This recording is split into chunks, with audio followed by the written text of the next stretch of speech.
Hello guys, dahil nag-crave ang auntie nyo ng bilo-bilo, ayan, gumawa na agad-agad guys. So, 2 pack ng Coco Mama ang inilagay ko dyan. Then, ito, gumawa ako ng bilo-bilo, yung glutinous rice, binilog-bilog ko dyan guys. So, bale 2 plato ang nagawa ko. So, ayan guys. So, pinakulo ko muna dyan yung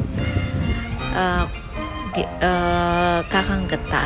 Ayan guys. Pero hinaluan ko siya ng I think 2 basong tubig para hindi siya masyadong malapot. So ayan guys.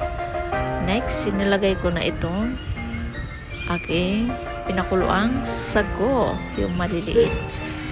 So ayan guys. So ito lang ang at naglagay na rin ako dyan ng 2 can ng corn kernel dahil hindi dumating ang saging na saba na pinabili ko. So, ito na lang ang sahog niya guys. Ayan oh, hindi kompleto pero masarap guys.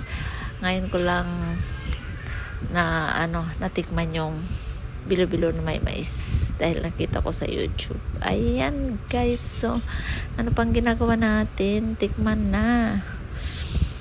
Ayan, oh masarap.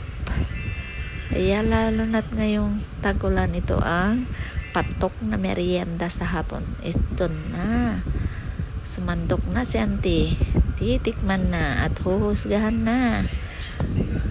Ito na ang French product guys. Thank you for watching.